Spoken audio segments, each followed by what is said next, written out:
Buksan po natin ang ating mga Biblia sa James chapter 4 and verses 6 up to 10. But He gives more grace. Therefore it says, God opposes the proud, but gives grace to the humble. Submit yourselves therefore to God. Resist the devil, and he will flee from you. Draw near to God, and He will draw near to you. Cleanse your hands, you sinners, and purify your hearts, you double-minded. Be wretched, and mourn, and weep. Let your laughter be turned to mourning, and your joy to gloom. Humble yourselves before the Lord, and He will exalt you. Ang title po sa pag-aaral natin ngayon, The Solution to Conflicts. The Solution to Conflicts. Now, itong James chapter 4, verses 6 up to 10, ay nagbabalanse dito sa James chapter 4, verses 1 up to 5. Ang James chapter 4, verses 1 up to 5, yan ang problema. To choose to be a friend of the world, to commit spiritual adultery, to live for pleasure, to quarrel, and to fight in order to get what you want is to act as God's enemy. Pag ginagawa mo yon, nilalagay mo sarili mo na parang kang kaaway ng Panginoon Diyos. Verses 1 to 5 can be summarized in the statement, God opposes the proud. Yan ang problema. Kaawayin ka rin ng Panginoon Diyos niyan. When it says that God is going to oppose, it means He will resist and send judgment to such a person. Ganun ang gagawin ng Panginoon. If you are proud, if you love the world, if you're a friend of the world, if you desire with an evil desire, if you have a selfish desire for sinful things, pag ano mangyari, God is going to oppose you. God is going to resist you. God is going to judge you. Now, for those who are unbelievers, God's wrath will continue to remain upon them. Sabi nga ng John chapter 3 verse 36, whoever does not obey the Son shall not see life, but the wrath of God remains on him. Actually, galit na Panginoon Diyos sa kanya eh. Kahit na wala pa itong mga ganitong mga ginagawa na to, galit na Panginoon Diyos sa kanya because he does not want to submit himself to the lordship of Jesus Christ. He doesn't want the solution, ang Panginoong Hesus. He doesn't have the one who will reconcile him to an offended God. Si Jesus Christ, ang mediator, wala siya nun.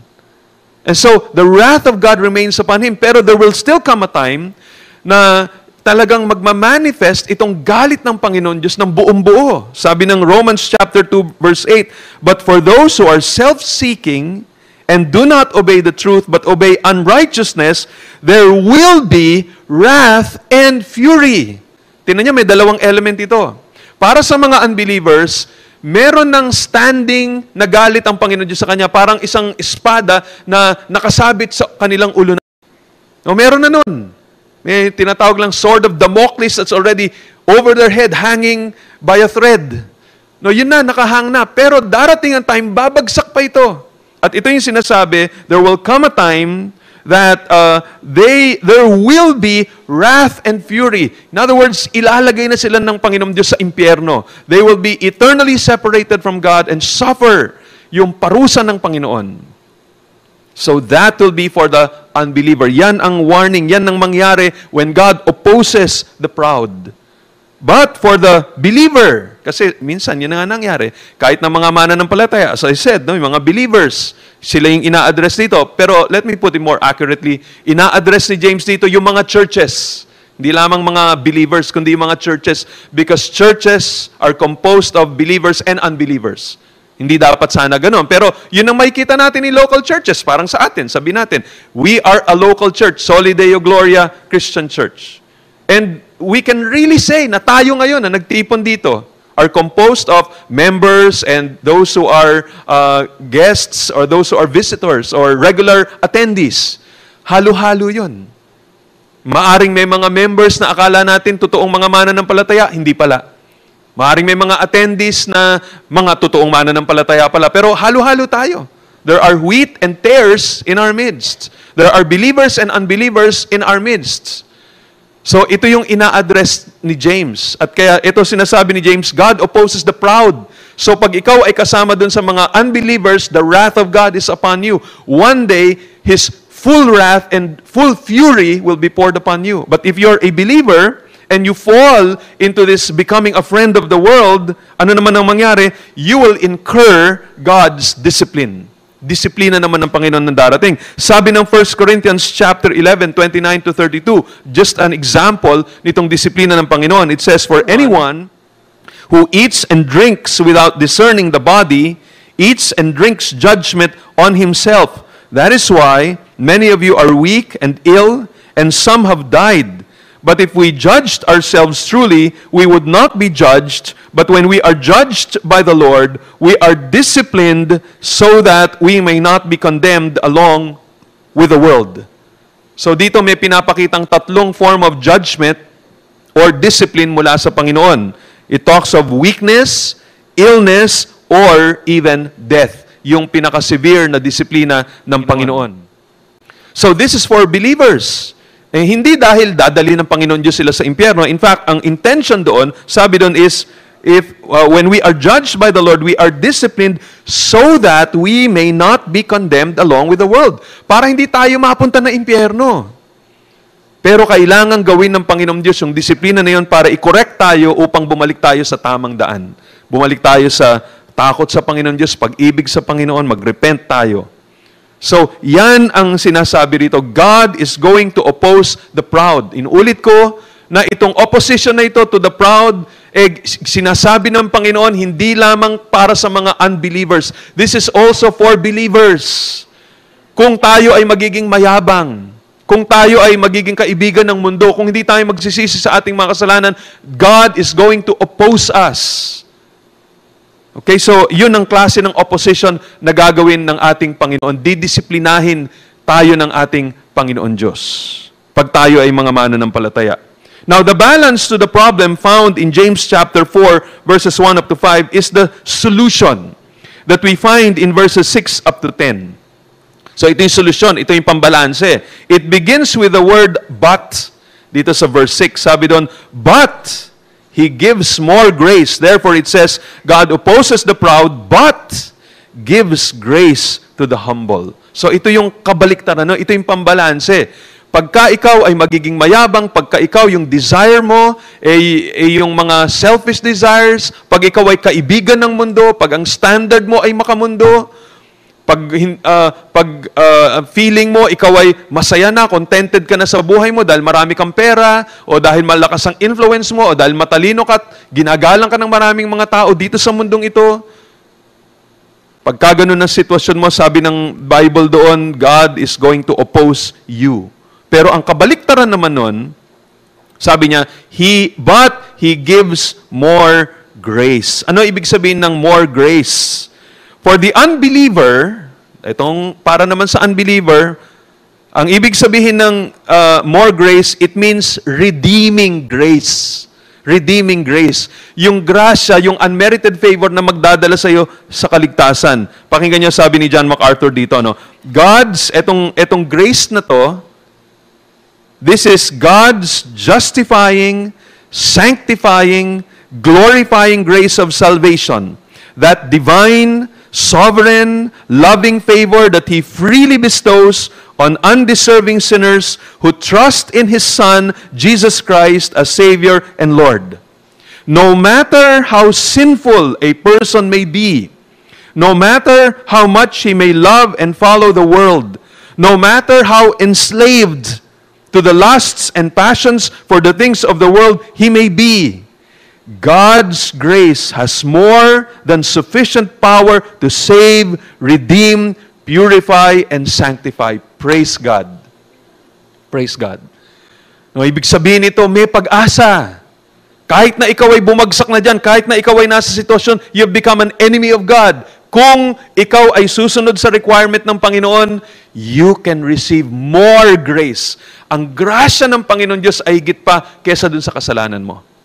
Masigit pa ang grasya ng Panginoong Diyos o desire niya na ikaw ay iligtas kaysa yung desire niya na parusahan ka. Ganun ang more grace na sinasabi rito. Now, if you're a believer at bumagsak ka doon sa mga kasalanan na binabanggit ko kanina, ano ibig sabihin ng more grace para sa iyo? It refers to God's sanctifying grace. Yan ang gusto kong tawagin doon. Yung kanina tawag ko, redeeming grace. Ngayon, for the unbeliever. But if you're a believer, it is sanctifying grace. Ligtas ka na eh. Ang kailangan mo na lang sanctification. You're already justified. You need to be sanctified. That is talking of, ito yung, ang pinapakita nitong sanctifying grace, that is something that is greater than the power of sin, greater than the power of the flesh and the world, greater than the power of Satan. So ito naman yon. Pinapakita rin dito na pag ikaw ay mananampalataya, may solusyon.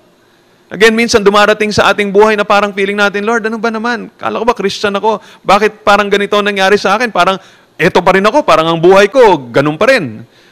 Parang old lifestyle pa rin. Sometimes we say that about ourselves. Oftentimes, it's Satan who says that about us because he is a slanderer.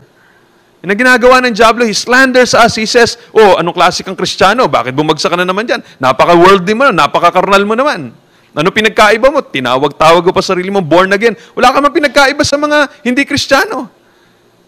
And sometimes, kahit na talaga namang mananampalataya tayo, but sometimes we do fall into sin. And we feel condemnation at times. And the promise of the Lord is, He is able to provide more grace. He can deliver us from our situation. He can deliver us from the clutches of Satan. Pwede tayong palayain ng Panginoon. And this is the remedy for spiritual adultery, which is the cause of all this quarreling and fighting in the world. The solution is more grace. It can be translated extraordinary grace. Yan ang kailangan natin. Extraordinary grace. To solve conflicts, solve the root, which is pride or spiritual adultery or selfishness or desire for evil pleasures. I-address yun. Now, question, to whom will God give grace?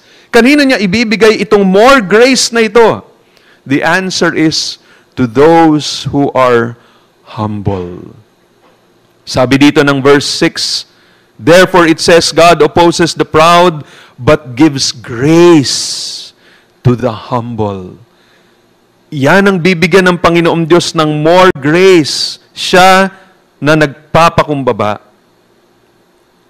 How do we describe humility that God blesses with His redeeming or sanctifying grace? Ano itsura niya? How do we demonstrate the kind of humility that God expects?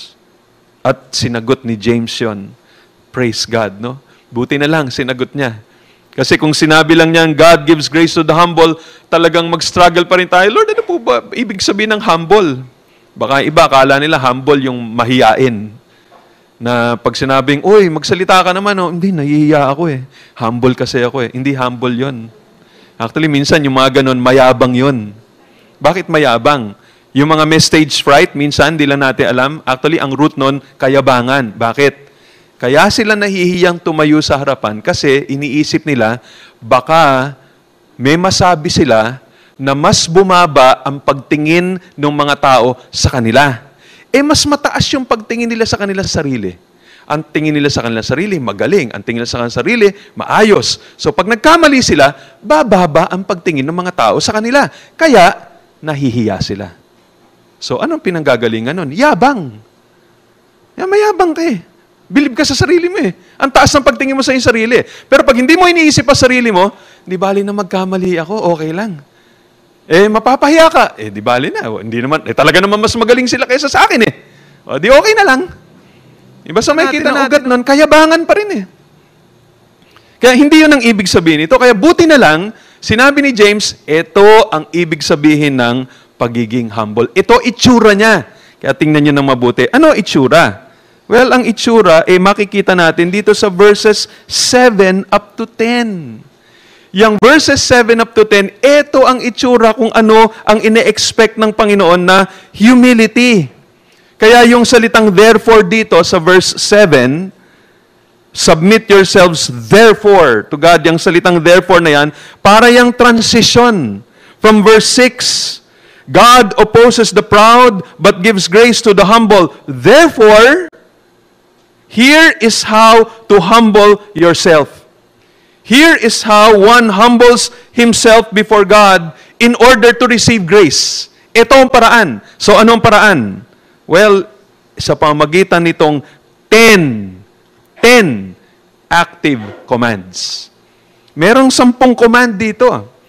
Kung babasahin natin ng mabuti, itong 4 verses na to, from verses 7 up to 10, may makikita tayong 10 na active na kautusan dito. Sabi nga ng isa, James gives 10 active commands in machine gun fashion in these 4 verses. These 10 commands are not sequential. They are descriptions of what it means to be humble. So ito parang machine gun na tatatatatak. Ano daw? Ano itsura ng pagiging humble? 10. Una, submit yourselves, therefore, to God. Ikalawa, resist the devil and he will flee from you. Ikatlo, draw near to God and he will draw near to you. Ikaapat, cleanse your hands, you sinners. Ikalima, purify your heart, you double-minded. Ikaanim, be wretched. Ikapito, mourn. Ikawalo, weep. Ikasyam, let your laughter be turned to mourning and your joy to gloom. Ikasampu, humble yourselves, therefore, and he will exalt you. Humble yourselves before the Lord, and He will exalt you. 10. Yan ang mga 10 klaro na command na nagsasabi sa atin ano ang itsura ng isang tao who is humble. So we'll try to finish yung mga ilan dito. Marami akong mga gustong sabihin, but hindi ko matatapos itong 10 ito. So we'll try to see what we can finish for the rest of our time together. So isa-isay natin. Una, in verse 7, submit yourselves, therefore, to God. Submit yourselves to God. To submit means to align yourself under the authority of another. Etong salitang submit is sometimes is used sa Griego, is used in warfare. Submit is used for a good soldier who puts himself in complete subjection to his captain. So sumusunod siya doon sa kanyang kapitan. Kung ano sinasabi niya, ina-align niya yung kanyang sarili dito sa wishes ng kanyang captain. Kung ano sinabi ng kapitan, yun ang kanyang susundin. Now, itong salitang submit na ito ay madalas na ginagamit dito sa New Testament. In fact, ito ay isa sa mga klarong description ng mga totoong mananampalataya. Halimbawa, makikita natin ito sa sulat ni Dr. Luke patungkol kay Jesus Christ when He submitted to His parents when He was a boy. Yung kay Mary, na kanyang nanay at kanyang foster father na si Joseph. Sabi ng Luke chapter 2 verse 51 na nag-submit siya sa kanila nung siya ay 12 years old. Paul, si Pablo, he uses this to indicate yung responsibilidad ng isang Kristiyano to human government sa Romans chapter 13 and verse 1. Ito'y ginamit din ni Apostle Paul dito sa responsibility ng isang Christian wife to her husband sa Ephesians chapter 5 verses 21 up to 24. Ito din ang ginamit na salita patungkol sa relationship ng slave dito sa kanyang master. So makikita natin dito ito sinasubmit, ina-align ng isang taong kanyang sarili dun sa mas mataas dun sa kanya. Kaya ito yung makikita natin dito na laging paulit-ulit na binabanggit sa salita ng Panginoon Diyos. Ito ang isang bagay na makikita natin sa mga mananampalataya. If you are a genuine Christian, pag ikaw ay bata, makikita dapat yung submission mo sa iyong mga magulang. Kung ikaw ay Christian wife, dapat nakikita yung respect and submission mo dun sa iyong husband. Pag tayo ay citizens, dapat nakikita talaga kakaiba. Napapansin ng mga tao yung submission natin sa ating gobyerno. Pag sa loob ng iglesia, dapat nakikita yung mga members, yung kanilang respeto, yung kanilang submission dun sa mga authorities sa loob ng iglesia. Dapat makikita ng mga tao yon. Dapat kapansin-pansin. Kung merong mga ibang mga grupo dito, for example, dun sa San Pablo Church, sa kaharap natin, di ba? Pagka pinag-usapan yung mga members in terms of their relationship to their priest, pag ikukumpara yung relationship ng members ng SDG sa kanilang mga elders, dapat kitang-kita yung pagkakaiba. Talagang makikita nila, ibang klase talaga itong respeto, yung love, yung reverence nitong mga members towards their pastor. Ang problema, minsan, hindi eh. Yung baka pagka nakita tayo ng mga iba, sabi, ano ba ang klaseng mga members na SDG? Talagang siguro masashock sila sa mga klase na baka may makikita silang lack of respect, kung paano pag-usapan ng ibang mga members, yung kanilang mga leaders during dinner time, during lunch time. The way yung disrespect nila in not submitting to for example the decisions of the leadership. So ganun ba? Sana hindi ganun. Dapat hindi ganun. In the school, ganun din. Dapat kitang-kita. Pag ikaw ay Christian school, dapat nakikita yung mga bata, yung kanilang submission sa teacher nila, sa mga supervisors nila, sa monitors nila, at least sa ating situation, sa principal, sa administrator. Kumpara doon sa mga ibang eskwelahan, pag sinabing, eto mga Christian itong mga ito eh. This is something that should be distinctive, characteristic sa buhay ng mga mananampalataya. Talagang isa yan sa kapansin-pansin yung kanilang submission. And lalo na, itong sinasabi ni James dito, submission to God, sa Panginoon Diyos. Of course, ito naman yung ugat ng lahat ng ito if we are able to submit to one another because first of all, we're submitted to God.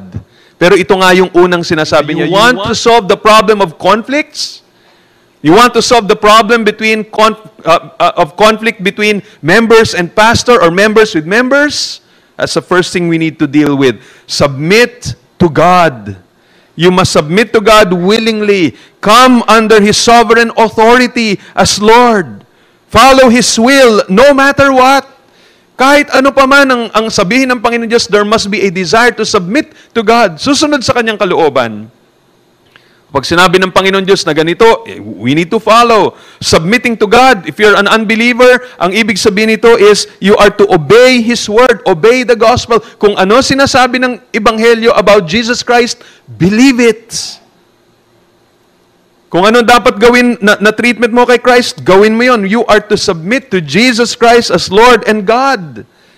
Kailangan nandun yun. Hindi pwedeng, hindi ako naniniwala si Jesus Christ ay Diyos. Gusto ko lang siyang Savior, but I don't want to submit my life to Him as Lord. Hindi pwede.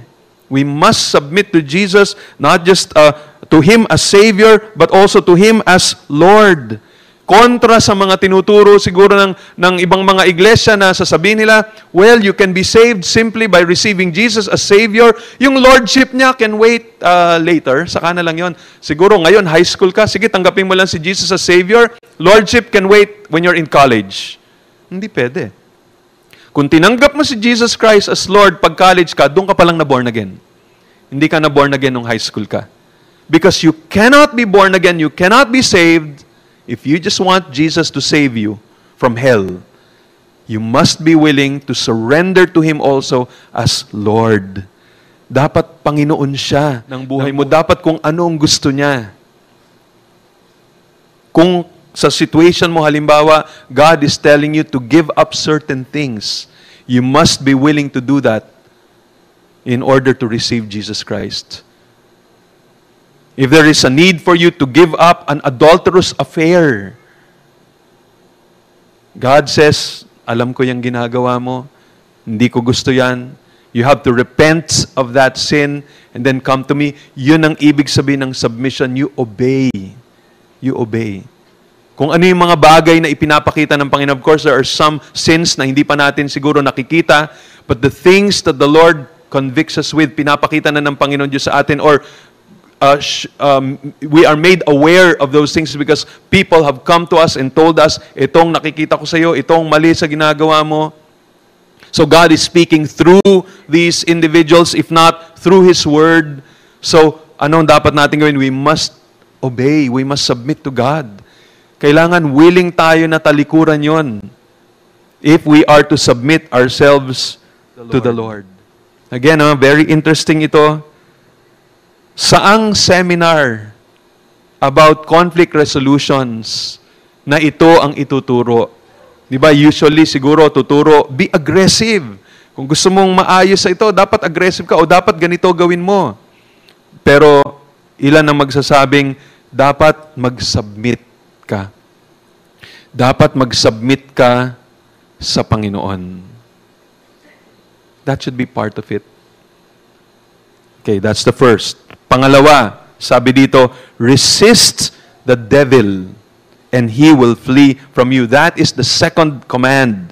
Second command. Although, hindi naman natin masasabi na ang dyablo ang dahilan sa lahat nitong mga conflicts natin o mga problema natin.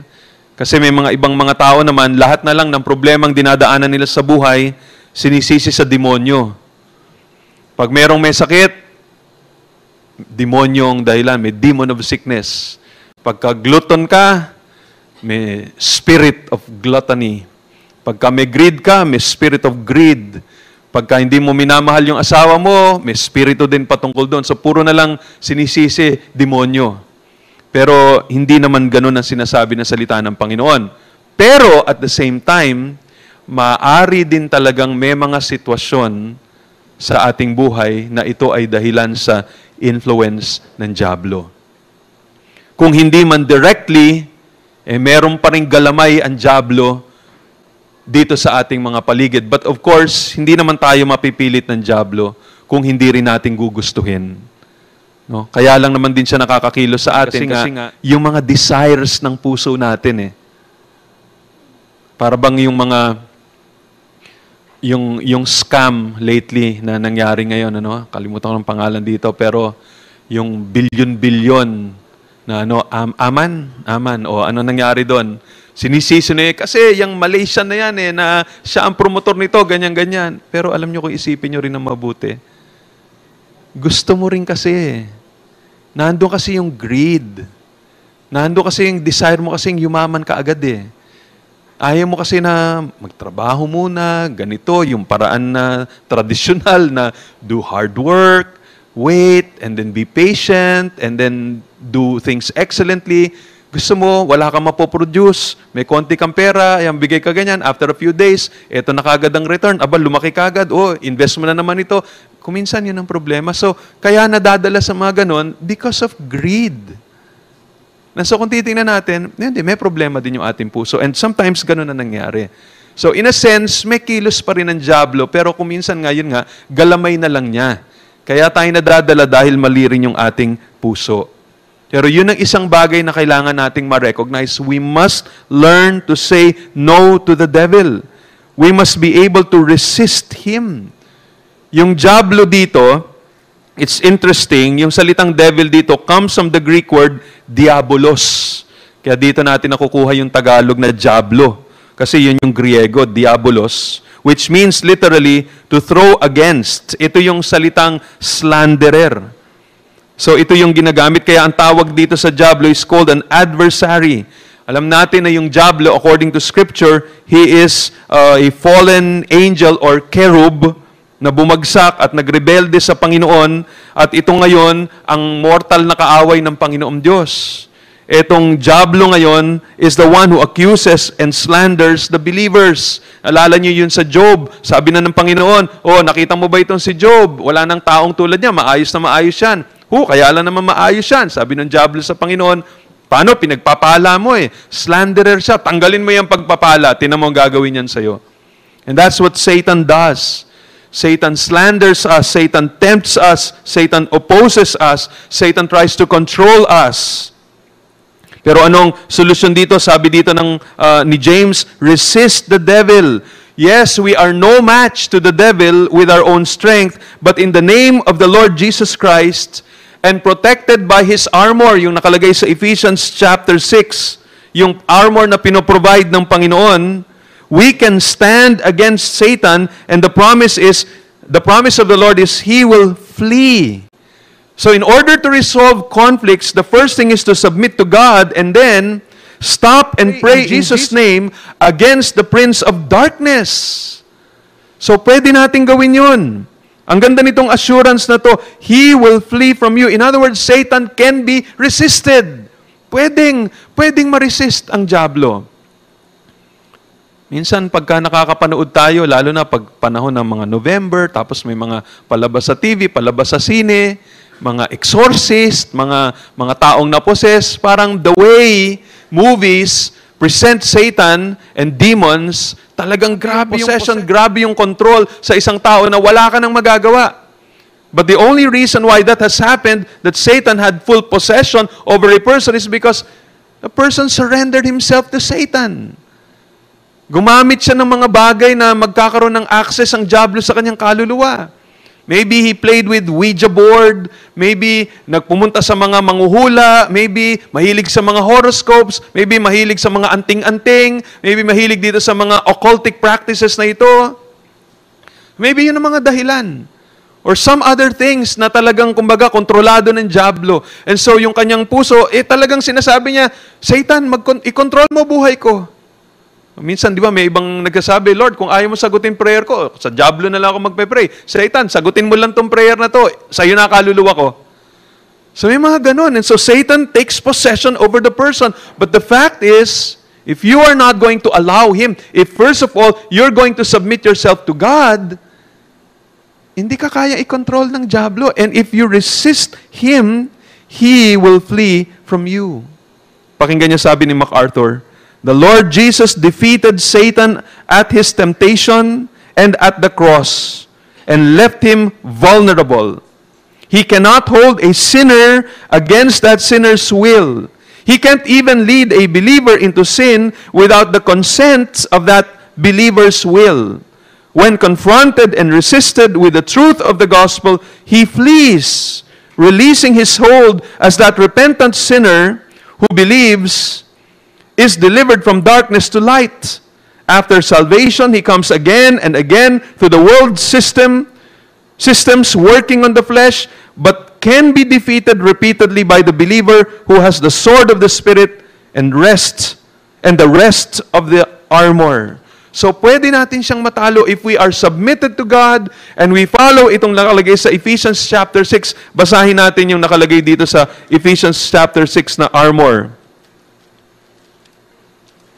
Turn to Ephesians chapter 6, beginning in verse 10. Finally, sabi doon, be strong in the Lord and in the strength of His might. Put on the whole armor of God. So, tingnan ninyo yung una, no? Be strong in the Lord and in the strength of His might. So, hindi ito sa sarili nating kalakasan. And this happens when we submit ourselves to God. And then next, sabi ng verse 11, put on the whole armor of God, that you may be able to stand against the schemes of the devil. Hindi mo makakayanang labanan ang diablo without this armor, without the whole armor of God. That's the only way we will be able to stand against the schemes of the devil. Sabi doon, for we do not wrestle against flesh and blood, but against the rulers, against the authorities, against the cosmic powers, over this present darkness, against the spiritual forces of evil in the heavenly places. Therefore, take up the whole armor of God, that you may be able to withstand in the evil day, and having done all, to stand firm. So kung minsan merong mga araw na gano'n, there's an evil day, there are days wherein parang grabe yung atake ng diablo sa atin. And the only way to withstand Satan's attack is by submitting ourselves to God, putting on the whole armor of God. Lahat nitong armor na sinasabi rito. And then verse 14, tinan nyo sabi dito, stand therefore. O pinapakita na pwedeng labanan. Stand therefore.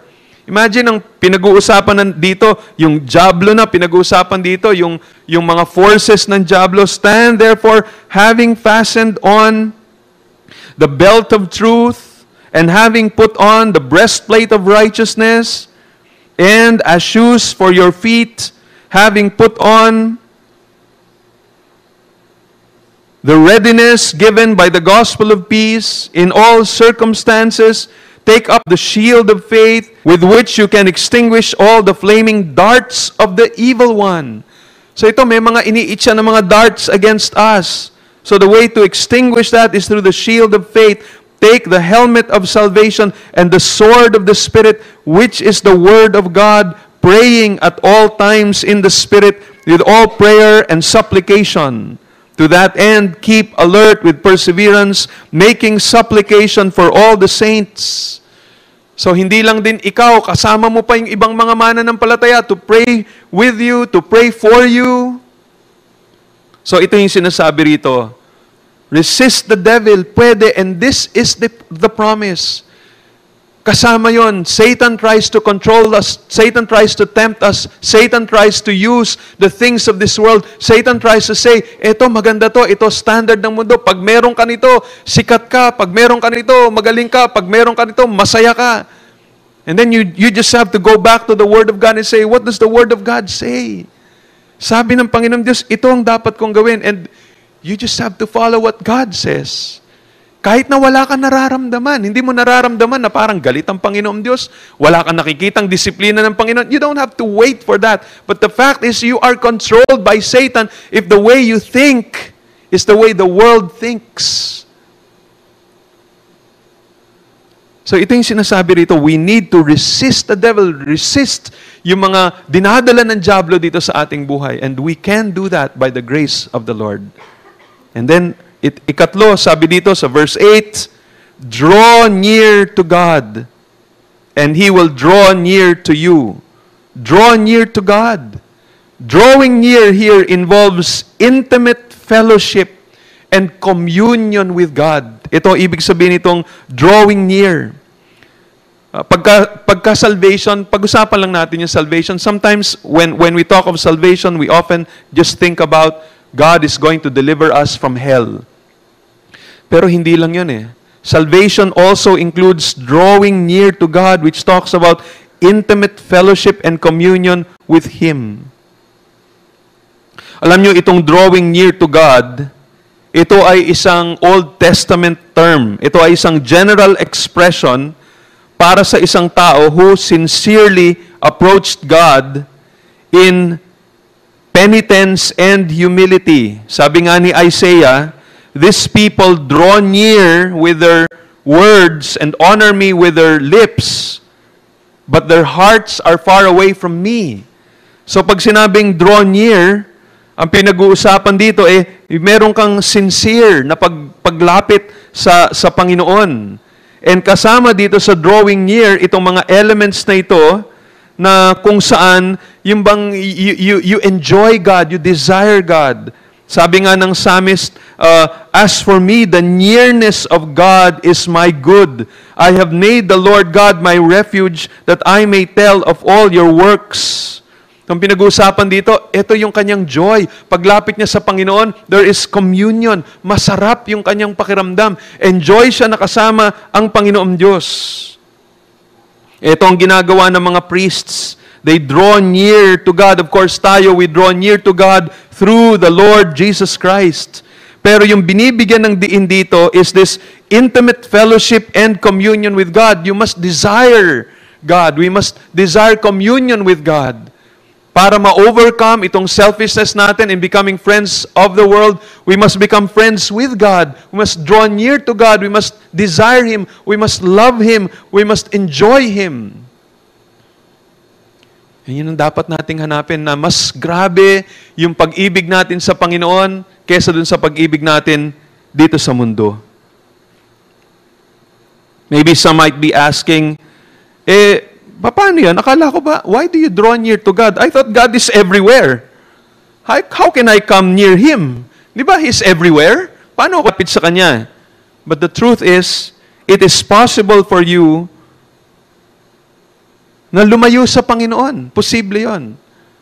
When you go, for example, to the book of Revelation, di ba may isang church doon na sinabi ni Jesus Christ, I stand at the door and knock.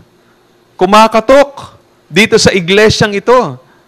O parang ang picture doon posible na ang Panginoong Hesus kumbaga malayo sa kanyang bayan, malayo doon sa mga tao. Why? Because they keep on rejecting the Lord Jesus. They don't love the Lord Jesus. They don't pray to the Lord Jesus. Hindi sila lumalapit sa Panginoon. We must have fellowship with the Lord Jesus Christ. We must be praying to the Lord Jesus. We must draw near to God. So pwedeng ganun na parang, yun nga, while it is true, God is everywhere, but it is also possible, God is so near, yet at the same time, He is so far. Posible yun, na parang malayo din ang Panginoon Diyos. Wala siya doon, wala yung kanyang presensya, wala yung joy, wala yung kilos niya dito sa ating buhay. And so here is one thing na sinasabi ng Panginoon dito sa atin. We must draw near to God. And the promise is, and He will draw near to you. If we draw near to God, He will draw near to us. Alam nyo, I would just want to pause at this point because I want to focus on the issue of repentance next week and really take time to look at these things kasi napakaganda nito at ayoko siyang madaliin. But at this point, I just want us to take a few moments just to pause. Para sa mga, siguro gusto kong unang kausapin dito sa ating kalagitnaan ay yung mga hindi pa mananampalataya. And ang gusto kong sabihin sa mga hindi pa mananampalataya rito is this. You may not feel, ito gusto kong sabihin, you may not feel that you are an enemy of God. You may not feel that. You may not feel that God is opposing you. Maring hindi nyo nararamdaman yon. You may be enjoying your life, actually. You may be prospering. You may seem to be getting kung ano yung mga bagay na gusto mo sa iyong buhay. But of course, there are some aspects of your life, alam mo, problematic. Maybe you have problems with your family, problems with some issues in the office. Pero habang tinitimbang mo, parang pakiramdam mo, mukha naman okay ako. If people come to you to share the gospel to you, or maybe someone tells you, ba't mo ginagawa to? Alam mo, hindi gusto ng Panginoon Diyos yan. Maybe you even justify and say, bakit? Sino mas okay na buhay? Yung sa akin o sa'yo?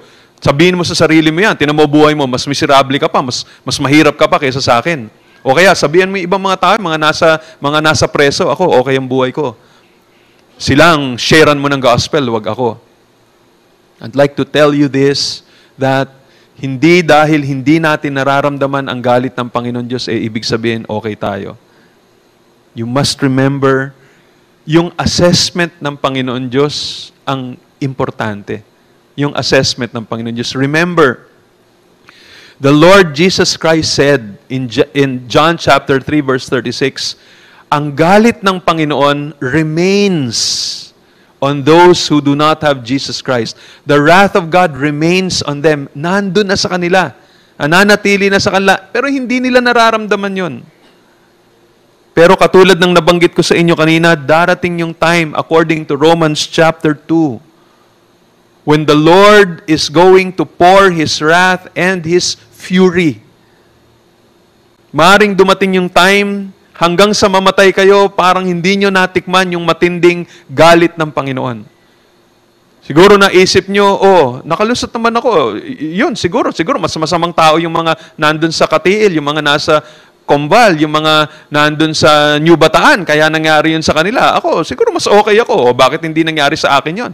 Okay pa naman ako. Maaaring yun ang iniisip nyo, but there will come a day when God is going to pour His wrath and His fury upon you. Do not wait for that time. Ngayon, habang may pagkakataon kayo, submit yourself to God. Surrender yourself to the Lord. Say, Lord, not my will. Hindi yung gusto ko. Anong gusto niyo, Panginoon? Yun ang masusunod. Lumapit na kayo sa Panginoon habang may pagkakataon pa kayo.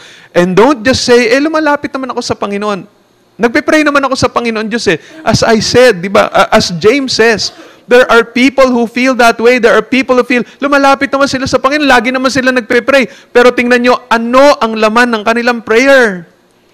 Ang laman ng kanilang prayer, Lord, bigyan mo ako nito. Lord, sana ma-promote ako. Lord, sana hindi ako magkasakit. Lord, sana yumaman kami. Lord, sana. Puro related to the lusts, to the pleasures. And sabi ni James, you make yourself an enemy of God kung ganun ang takbo ng iyong isipan. So it is possible for you to say, lagi naman ako uma-attend ng SDG. Why are you attending? Because your family is attending. Because para hindi nila sabihin na erehes ako. Is that the reason? What is the reason? When you're here, Do you really come to listen to God's Word? Are you really submitting your heart to God? Are you really saying, Lord, Panginoon, may masasabi dun sa pulpit na masakit para sa akin, I will submit. Kung rebuke ito, I will obey. Kung merong nasabi na kailangan baguhin ko tong lifestyle ko, I'll do it, Lord. Yun ibig sabihin ng submission, hindi yung umattend, nakarinig, sabihin, naka-attend na ako. Attend ng prayer meeting, ano ginawa? Nag-pray. Ano pinag-pray? Yun minsan ang merong mga churches, ang daming uma-attend ng kanilang prayer meeting. Ang tanong, bakit sila ma-attend ng prayer meeting? Baka ang tingin nila, parang Katoliko na tuwing may problema, nasa simbahan, ang dami rin tao sa simbahan. Nagsasakripisyo. Naglalakad mula sa pintuan hanggang sa altar. Pero tanong, anong purpose? So, hindi yung ganun eh. Ang sabi dito ng Panginoon, submit yourselves to God. What is the Lord's will? Yung sinasabi niya sa kanyang salita. Tapos ito, sabi din dito, as I said, resist the devil. Yung mga kaparaanan ng mundo, yung influence ng dyablo dito sa mundong ito, yung standard na ginawa ng dyablo para dito sa mundong ito, yun ba yung desire ng iyong puso? Are you resisting that? The lust of the eyes, the lust of the flesh, the pride of life. Are you resisting all of that? Are you saying, Lord, hindi yung gusto ko, ako pinakamagaling na kabiliban ng mga tao, ako. Hindi yon Panginoon Diyos. Lord, ang gusto ko, paano niyo ako magagamit? Paano maging blessing dun sa iba? Paano ako makatulong dun sa iba? Hindi yung puro lahat ng gusto ko, ay gusto ko yan. Sana, pagtatrabahuan ko talaga yan. Magpe-pray talaga ako. Panginoon, bigay mo sa akin yun. You're always thinking of, what can I get? The lust of the eyes, the lust of the flesh, lahat ng gusto ng laman. It could be sex, it could be food, it could be malaki katawan mo, maganda ka, maayos ang itsura mo. You have all of these wonderful things dito sa mundo, and that's all you're thinking about. You are to resist yung mga bagay niyan and say, Lord, what do you want? Saan mo gusto magamit itong mga resources na binibigay niyo sa akin? Ano gusto niyo sa aking anak? Let's talk about education, for example. You know, some parents, they call themselves Christians. And yet, when they talk about the education of their children, they don't care about Christianity. Para sa kanila, pag mag-instruct sila sa kanilang anak, dapat mag-aral ka ng buti. Anak, pag high school mo, dito ka mag-aaral sa school na to. Pwede bang Christian? Huwag pakialam yung Christian. Importante ganito kasi pag dito ka nag-aral, graduate ka dito ka mag-aaral, magkakapag-aral ka sa college. Pag kolehiyo ka na, dito ka sa magandang eskwela. Yung school na yan, hindi baling hindi Christian kasi pagka graduate ka dito, pag pumasok ka sa isang opisina, sabihin saan ka nang galing, dito sa school na to, pasok ka na kaagad. Mataas ang nakuha, pasok ka na dito kaagad. Malaki kasi kita dyan eh. See, parents are not thinking about ano ba gusto ni Lord para sa buhay ng kanilang anak. Pagka magdidesisyon, anak, ito gusto ko para sa'yo. Magganito ka. Kung ano uso, kung anong pinakamalaking kita sa panahon na yon. Pag ito uso, pag teaching, sige anak, teacher ka, public school teacher. Pagka hindi yan, PT ka naman anak. Pagka nursing, nursing ka anak. Pagka engineer ka naman anak. Ang issue na lang, saan ka kikita ng pera? Pagka sabihin na anak, gusto ko dito sa ganito. Anak, walang pera dyan. Kahit na yun ang burden ng anak mo, kahit yung desire niya, kahit nasa isipan niya, gusto ko ng music, gusto ko magamit ito para sa Panginoon. Anak, walang pera dyan sa music. Bakit ka dyan? Gusto ko painting. Para gusto ko maging painter for the glory of God. Magamit to. Anak, walang pera dyan. Painter? Gusto mo na sa tabi ng mall na nagdo-drawing lang ng mga charcoal, magkano kita dyan? Ngayon, hindi mo na kailangan, may computer program ka lang, lagay mo yung totoong litrato mo, scan mo, mamaya, charcoal na. And yan yung sinasabi rito eh. Are you resisting the devil?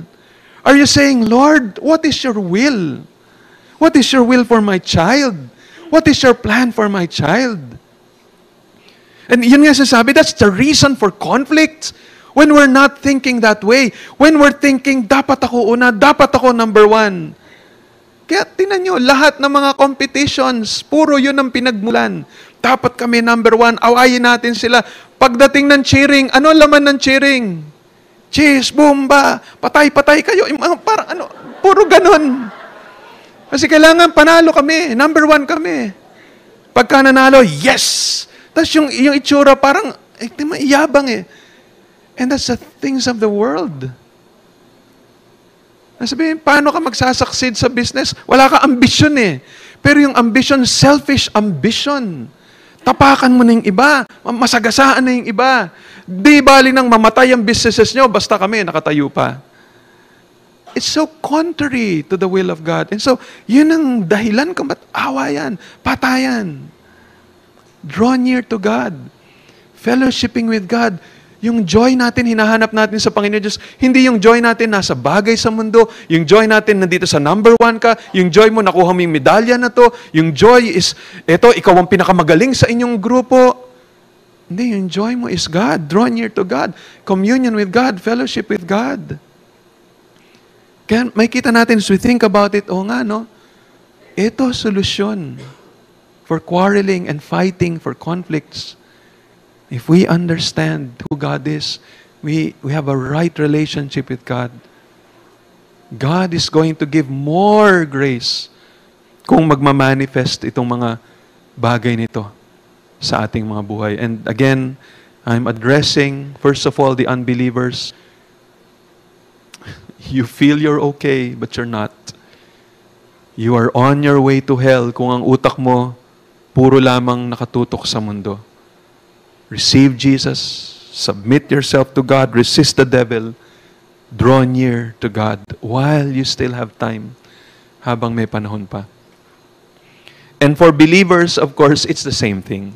Para sa mga mananampalataya, we did that at first, kaya nga tayo na born again.